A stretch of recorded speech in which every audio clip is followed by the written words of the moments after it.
was the fake brand called? 15 seconds, Asa, so I'm not going to talk anymore.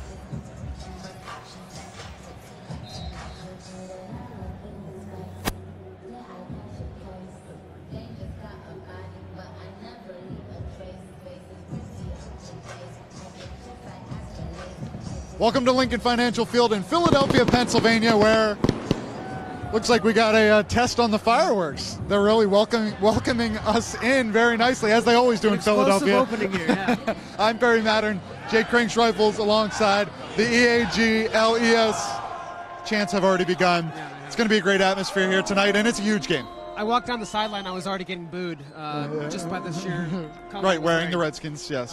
It is something that is something, look, this is Eagles territory right now. This is what their fans do. This is the atmosphere that they provide, and Monday Night Football doesn't get better than this. Oh, right. This is what you want to play in. It's a huge game. Redskins come in at 6-5, Eagles 5-6. Really, both teams, especially Philadelphia, playing for their playoff lives here tonight. And with Dallas winning on Thursday, the Redskins, as a result, really need a win to keep pace, and then also try to hold their spot on the wild card as well. We're going to have our producer Asa Winborn take a look at the field over here to our right, and Jake, first off, let's go through the inactives. A couple of really key guys back and a couple of key guys not with the Redskins tonight. Well, you can see he was just talking to Greg Minuski and Jim Tomsula right there. Matt Ioannidis not in uniform tonight. Could be a big loss for them. I mean, look, this is a guy that's had 8.5 sacks now for this team, and obviously a great force as a pass rusher. He's going to be out with a sore calf, and for him also, kind of disappointing. Would love to play back in Philly. A guy that went to Temple, probably had a lot of family and friends in attendance tonight, but that calf injury he sustained in Dallas a little too much. Yeah, and the other guy that notable on the inactive list today, cornerback Quentin Dunbar, and not exactly a surprise. He never practiced the entire week. Has that pulled nerve and pinched nerve, I should say, and that really is just limited him in the ability to be explosive. And we saw that against the Cowboys. He tried to play on it, and then he stumbled a little bit. Amari Cooper went for that touchdown. I think the Redskins are just wanting to be cautious. They don't want to put him into a bad situation like that, have a big explosive play because of an opportunity that, when you look at what he's been able to do for them, especially first half of the season, they don't want to have him on half energy, on half of his legs. Right. So you give an opportunity to Jenny Johnson, to Greg Stroman, and you let them at full energy do their best. Also, a little mild surprise as well. No Trey Quinn. It's a guy that played back-to-back games in Sunday and Thursday. Jay Gruden said that was a little much for him, probably for his ankle coming back. Ended up not practicing Saturday night, so it's pretty obvious that he wasn't going to play here tonight. Hopefully he'll be back next week against the Giants. Now for the guys that are on the field, 25 and 80 back in uniform tonight. So good to see these guys. I mean, these are both players that they're both kind of similar. Small but dynamic. They can make a lot of explosive plays happen.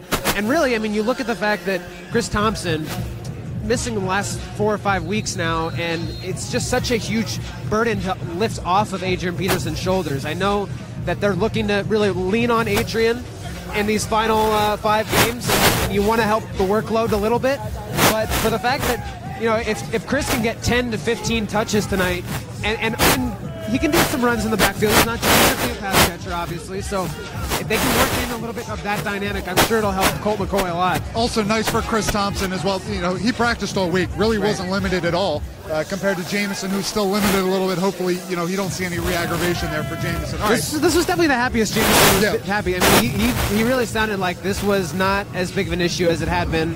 Really could tolerate the pain. Cool. So now you look at the Redskins here. White tops, burgundy bottoms here this evening. And Jake, first thing I think you have to look at for the Redskins coming off that loss in Dallas, and then you go back a week before that and losing to Houston. It's just an offense that's still trying to find its way. And of course, when you lose your quarterback, that's really tough to come back from. But the running game has been missing. It has been, and I think you can chalk that up a lot to some of the offensive line mix-ups.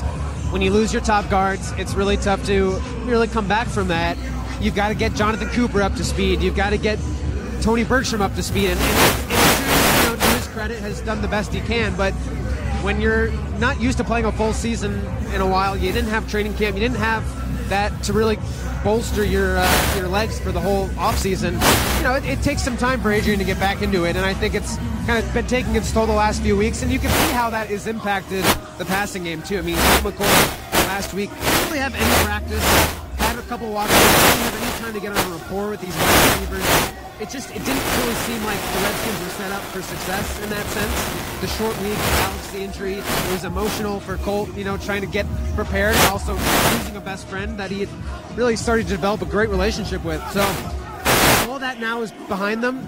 They really got a fresh start this week, longer time to prepare for these Eagles, and I think Colt probably is going to benefit tonight from all that. Yeah, and let's talk about Colt a little more, just because it's a game in Dallas where made some really crucial mistakes, and he admitted to those. And like you mentioned, really a lot to ask for a guy that hadn't played in 4 years to get ready for a Thursday game with no live reps, But now he's, that excuse is out the window because the Redskins have had plenty of time to prepare for this Monday night game against Philadelphia. And, you would like to see Colt really take a step forward. You get Jamison Crowder back as well. And you have to imagine among the guys that Colt knows well, Jamison's right up there. Yeah, and I asked Jamison about that too. I was like, well, Colt being quarterback, how much does that change for you at all? He says, really not much, because I've been practicing with them for the last 4 years. And that's really the benefit that Colt has as a backup. We talked about it last week, just the fact that he was able to go right in and transition so seamlessly with this offense with only a couple days of notice. And so now you give him a full extra week, a couple extra days with the Monday night game, and I think it helps with everybody just getting on the same page. And I think for even Colt, he was trying to do some things that I don't think his receivers were ready for. Some back shoulder throws. I think he utilized Vernon Davis and Jordan Reed pretty well, Josh Doxson even, but that's only going to get better with this week of practice they had. I think the communication just there wasn't enough time to really know what Colt was going to try to do. And so now you get a little bit more opportunity to do that with these receivers. All right, let's talk about the defensive side of the ball for the Redskins here quickly. And, it was an interesting game when you look at the way they defended Dallas, because there's a couple of plays that really kind of, if you make some tackles on some plays, certainly the tackling was poor, but overall had some success there for a while up until the middle of the third quarter where things really spiraled out of control. But just like we talked about with the run offense kind of going missing, the run defense has now also been a bit of a struggle for the Redskins of late. And that's really been the biggest issue. Is you look at the last several weeks and 100 net rushing yards for every single team they played. That was just not really their MO in the early part of the season. And that's what really made this defense stood out, because you stifle a lot of these really good running backs, especially in the NFC East. You look at Saquon Barkley and Ezekiel Elliott that first half, and it just it kind of created this identity, and I think the defense has started to it dwindled when the fact that they played a lot of really good wide receivers, and they went into these nickel formations, and it really kind of messed up the boxes and gaps, and linebackers just haven't been in their assignments, and I think that's been something that has been and Greg Minuski's talked about it. We've just got to shore up those gaps, shore up those assignments, because that's where you see there's a lot on the offensive line for the opposing team. They just form these big gaps, and these running backs have clear lanes for 10 to 15-yard gains. It's got to be tighter tonight. And that makes it tougher for the defense as well. The play calling is more inconsistent. You can't really get teams in third and longs where you can really have an idea of what they're doing. Have your pass rush really pin your ears back. Right. But in the secondary, with the Quinton Dunbar, it's been tough because his injury has been so inconsistent. Like you kind of said, he doesn't really know until he gets out there how it's going to affect him. And so he plays in that game last week. I think he would admit he wasn't as effective as he needs to be, and obviously that's why he's not playing here again tonight. But get Fabian Moreau back out there, and we'll probably see Greg Stroman in the slot now, and we'll see if they can slow down a Philadelphia pass offense that actually hasn't really found its footing yet either. Yeah, and look, the big question mark last week too. DJ Swearinger kind of starting to call out some of his teammates a little bit about, it's a little bit loose on practices before a game. He wants to see them focused and locked in. I think he took that out in the secondary a little bit when you look at what happened with Amari Cooper against the Cowboys and missed tackles. There was just he seemed there was a sense of lack of focus, and that he's called them out for that over the years. But this week he did have a defensive backs meeting, and I think voiced his opinion, and I think they did get the message a little bit. And I also think that he's going to have a lot on his shoulders tonight, because you mentioned this Eagles passing offense. Zach Ertz is not an easy target to defend. And that's really been the only consistent part about the Philadelphia passing attack. And Alshon Jeffrey, after returning from an injury, really has been good. Haven't really been able to work Golden Tate in a ton. Philly is a really interesting team, because I think there's a lot of people, and probably Philly as well, believing that they're not too far away from hitting their stride again. Right. They're always on the cusp, it seems like. Every game, if we just get here, if we could just get this guy going, they have Nelson Aguilar too, another good guy in the slot that they like to unleash. And so there are a lot of guys that you're like, why isn't this working? Why isn't this functioning the same way? Especially with the way you saw it function last year. And, to be fair, they lost Frank Reich. They lost John DiFilippo.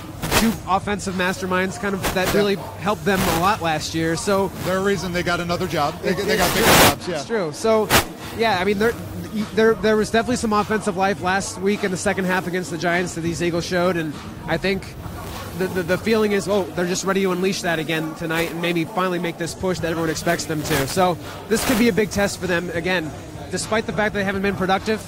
This Redskins secondary is going to have to step up. So we talked about this being a big game in the open, but let's really break it down here. We got about 4.5 minutes till we got to hop off and kind of explain why. There's some projection models out there. I think it was Neil Greenberg of the Washington Post tweeted today. Really, the Redskins are at about 50% playoff probability. They lose, it goes to 30. They win, it goes to 70. I mean, you just look at the way the schedule shakes out here. This is about as big as it gets for a Week 13 game. It is. I mean, you think about the fact the Cowboys have already beaten the Saints this week. Yeah. They're 7-5. Redskins are done playing the Cowboys. So they've got 2 with the Eagles, and so you think, okay, well, that's 2 in the division. You've got the Giants next week. That's another one. So divisional conference record, if you look at the tiebreakers, that's a huge factor. And then you've already got the NFC conference schedule you're thinking about. You're ahead in that lead just by a slim margin. But again, this is they've got 2 AFC teams coming up that they think could be beatable: Tennessee, Jacksonville. So it really does feel like if they can win this game, they have an opportunity to really run the rest of the table here. But again, this league is so week to week. I mean, look, the Jacksonville Jaguars just shut out the Indianapolis Colts. Right. There's so many. A team that was always like turning into a top 5 offense, right? Right. Yeah. It's just so hard to predict. I mean, and I think Eagles fans will tell you the same thing. I mean, they have gone into so many games, especially in the first quarter, where it looks like they're completely out of it. Then they come back last week against the Giants. They lose to the Titans. They lose to the Panthers. They go give up a big back in October. So many games where back and forth. For the Redskins now, having lost 2 games in a row for the first time this year that they've lost back-to-back games, where do you think the confidence level is at kind of around the team? Just because, especially with the injury to Alex, they would kind of keep coming back to that. It's kind of something that really changed the way this season feels. I think you got to see some good stuff happen early, and especially because they're a team that also has won every game that they've scored first and lost every game that they have not scored first. You have to imagine you're going to need something good to happen in the first quarter. Yeah, I mean, this is a prime opportunity. The Eagles have been really bad in the first half of games, especially in the first quarter. And you think about the fact that, like I mentioned, the Redskins have been playing games when they have just run things so well. And Adrian Peterson's got off to a good start, and they've thrown the ball downfield, and when they score first, it really does feel like the defense knows what they're supposed to do now. When the defense starts playing on their heels and they realize they've got to force turnovers or there's no recourse, then they start pressing. It just doesn't feel like it's the same Redskins team. But when they're playing on their toes, so to speak, it does feel like that. And that week was a big part of it too. No turnovers forced by the Redskins, and that was, I think, a first in the last 14 games. Yeah. So this team really thrives on turnovers, winning the turnover battle. That's something you like to say. Yeah. Now I'm going to have to come up with something new here. Yeah. So, one player to watch here tonight. Jordan Reed has always played really well here, and despite the Redskins not always winning, they didn't win here last year, but they'd won 5 in a row before last season. I feel like he's due to break out. He had a full week now with Colt McCoy. He already was targeted a lot last week against Dallas. I just feel like he and Vernon do really provide some matchup issues, and I think they can get him going. It's I always say it every week, but I feel like he is always such a big part of this team when he gets going, especially getting those big first downs. I mean, like last time they were in a big third down situation. They were 3 and out. They finally hit Jordan for that first down and let Colt McCoy breathe. I think he's really their big outlet for those big high-pressure downs. I'll take Chris Thompson for a lot of the same reasons. Just the kind of extra element he brings to the offense, move the chains kind of guy, and maybe make the Redskins a little less predictable. Now, we only have about 45 seconds, so quickly, Redskins win if. Redskins win if. Let's see. They can force turnovers. I'll steal yours, right? I do. I think the fact that, look, Carson Wentz has been starting to pick up a little bit of steam now, and I think with his receivers, especially Zach Ertz, we were talking about earlier, there seems to be a lot flowing with this offense. and I think they hope that this is the next iteration of that. But I really do. It's like you look at this defense; they really do thrive on being opportunistic and really changing the tenor of the game. This Redskins offense still is not an explosive offense. They got to come up with turnovers to shorten the field, give them better opportunities to score points when they least expect it. I'll go if the Redskins score first, they win. All right, thanks for joining us. He's Jake Ring-Schreifels. I'm Perry Mattern. You can watch the game on ESPN at 8:15. Also, you can listen to it on the Team 980, 105.9 FM, WMAL. As the Redskins break it, we'll break as well. Thanks for joining us here on Redskins.com Live. We'll see you next time.